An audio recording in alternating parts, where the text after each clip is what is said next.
We are here with Representative Brian Blake from the 19th District. How are you doing today? Doing well this morning. This is the third week of session, and I just have two quick questions for you. The first one is about House Bill 2695, Historic Recreational Access. What's this about?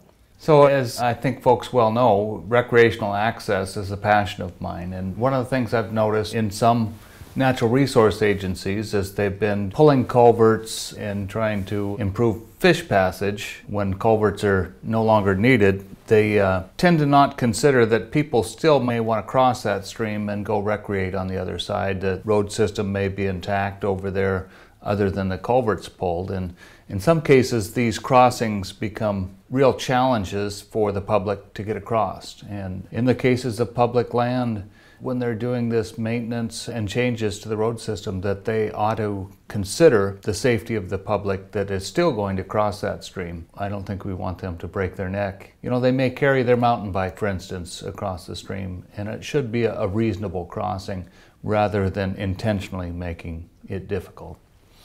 And the second question I have for you has to do with money for a forest road. Yeah, this is on the Wynoochee River. This has been a passion of mine for 14 years now, trying to get the public access from the public road, the Grisdale Road, we'll call it, or Upper Wynoochee Road, to the public water. We own the waterways and have a right to recreate on those waterways. And the difficulty becomes getting from the public road to the public water. And in this instance, on the Upper Wynoochee, it's a road system that I first knew as the Turkey Foot and now is known as the 7400. Very popular for boating access, drift boats, kayaks, canoes, and it's a private road.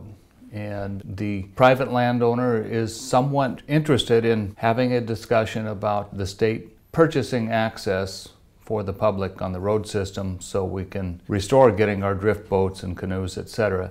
Now, in addition, upstream of the 7400, at the bottom of what's called the Wynoochee Gorge is a site I call the Beaver Slide, and others do also.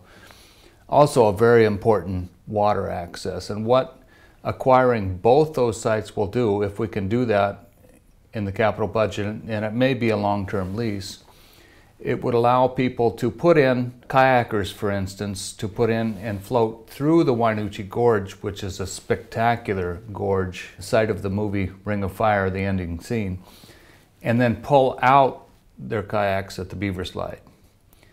And then others could put in at the Beaver Slide and then float down to the 7400 site if we acquire that. And once we have the 7400 site, again, access, you can float there in about a day down to the already owned, what we call White Bridge site, which is a Fish and Wildlife boat launch. And so these segments of access and takeouts, I think, are critical for the public to have access to. It's been a passion of mine. I'm hopeful we're going to put it in as a community project in the capital budget and see if the chair can fund that. And now technically the site is not in my district, it's actually in the chairman's district, so I'm hoping he'll look favorable on these projects. All right, well, good luck to you, and we'll catch you next time.